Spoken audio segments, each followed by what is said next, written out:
Nora sangat-sangat suka sangat dengan info yang disampaikan.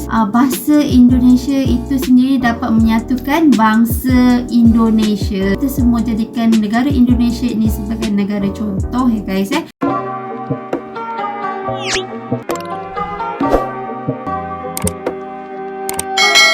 Hai, Assalamualaikum guys. Welcome back to my YouTube channel. Hi guys. So seperti biasa guys, buat kalian semua yang menonton video Nora ini, Nora sentiasa mendoakan agar kalian semua sentiasa diberikan kesihatan tubuh badan yang sihat dan sentiasa dipermudahkan segala urusan kehidupan seharian kita, insyaAllah. Okay guys, so terima kasih semua kerana anda telah pun masuk dan klik dan menonton video Nora ini. Thank you so much. Okay guys, so kali ini Nora nak rehat video daripada channel ML Studio, di mana video ini bertajuk bagaimana Indonesia memilih bahasa rasminya.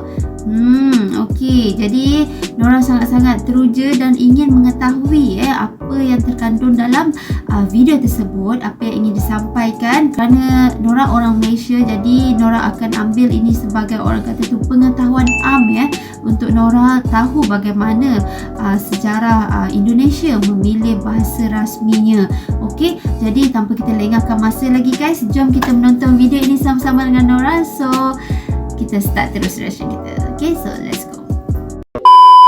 Indonesia merupakan negara berbilang bangsa, berbilang kaum, dan berbilang bahasa. Betul. Kalau kita berbicara bahasa daerah yang ada di Indonesia, Kementerian Pendidikan dan Kebudayaan Indonesia mencatat ada sekitar 718 bahasa daerah yang ada di Indonesia, dan perlu dicatat bahwa angka ini didapat dari 2.560 daerah pengamatan. Artinya, faktanya bahasa daerah yang ada di Indonesia jauh lebih banyak daripada itu. Mengingat di Indonesia ada sekitar 18.000 pulau. Pertanyaannya, dari sekian banyaknya bahasa daerah yang ada di Indonesia, mengapa bahasa Indonesia yang lahir daripada bahasa Melayu dipilih sebagai bahasa persatuan? Mengapa bukan bahasa Jawa? Kita flashback sedikit ke sejarah lahirnya bahasa Indonesia. Pada tanggal 28 Oktober 1928 atau 17 tahun sebelum Indonesia merdeka, diadakan Kongres Pemuda II. Kongres ini dihadiri oleh puluhan perwakilan golongan masyarakat dari seluruh penjuru Nusantara dengan berbagai macam latar belakang, budaya, suku, ras, golongan, dan sebagainya.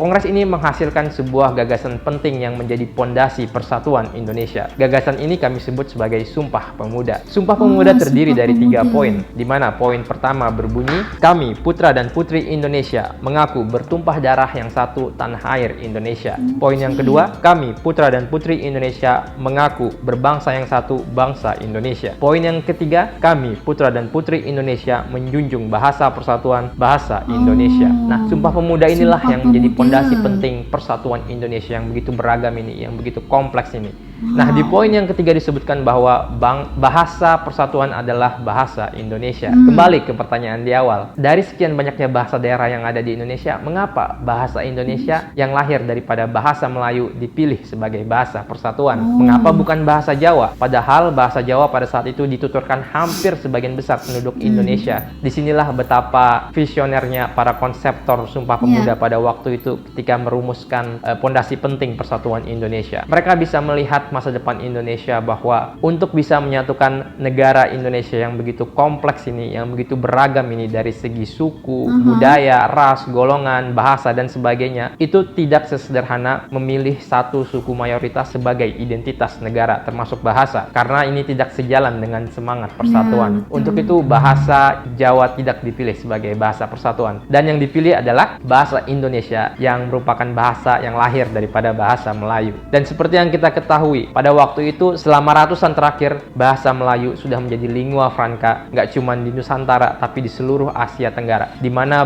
bahasa Melayu digunakan sebagai bahasa perdagangan. Dan 17 tahun kemudian, sejak Kongres Pemuda II atau pada tahun 1945 ketika Indonesia merdeka, bahasa Indonesia semakin lagi dikukuhkan sebagai bahasa persatuan, di mana dalam Undang-Undang Dasar 1945 disebutkan bahwa bahasa negara adalah bahasa Indonesia. Dan terbukti bahasa Indonesia merupakan bahasa yang sangat sukses untuk bisa menyatukan masyarakat Indonesia yang begitu beragam ini, yang begitu kompleks ini. Dan saya sebagai warga Indonesia yang hidup di zaman sekarang merasa sangat bersyukur bahwa our founding fathers memilih bahasa Indonesia sebagai bahasa persatuan. Karena sekarang it doesn't matter whether you are from Java, whether you're from Kalimantan, whether you're from Sumatera, Papua, Sulawesi, when we meet in person, we can push push aside for a while our ethnicity backgrounds, because we are Indonesians, we speak the same Wow. national language, which is Bahasa Indonesia, and we have a strong identity as Indonesian. Bhinneka Tunggal Ika, unity and diversity,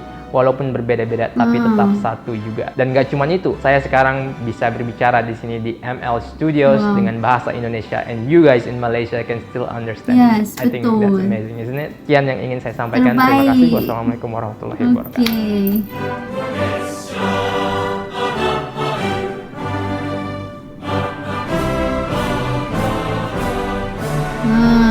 Okay. Wow guys, Nora sangat-sangat suka sangat melihat video itu tadi.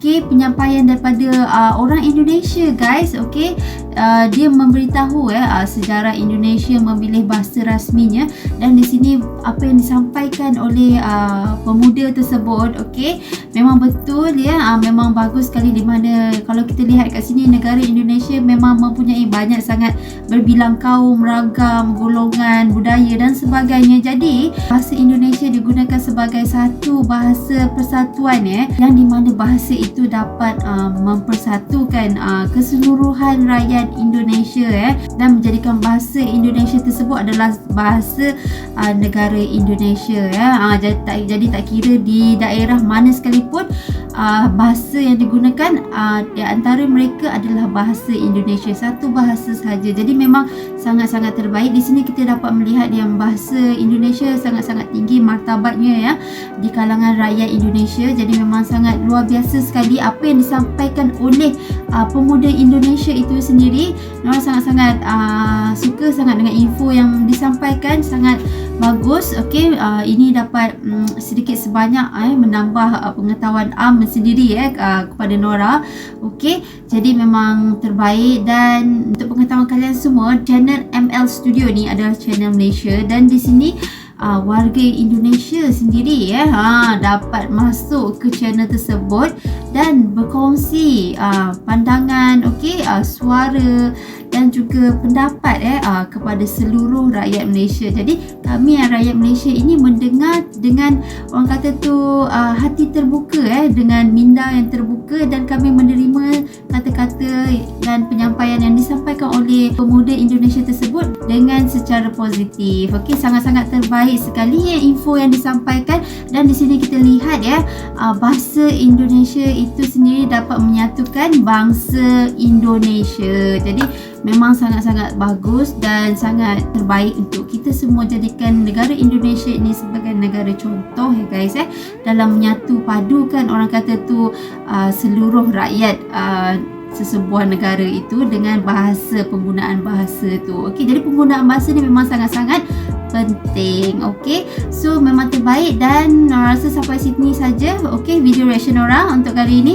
Dan terima kasih semua kerana anda telah pun menonton video Nora ini sehingga habis. Seperti biasa, jangan lupa untuk subscribe channel Nora ini, like video ini, jangan lupa untuk komen sekali di bawah ini. Okey, so nanti Nora akan baca satu-satu komen kalian semua. Okey, so sampai sini saja videonya, dan berjumpa kita guys di next video reaction Nora yang akan datang. So assalamualaikum semua, bye bye.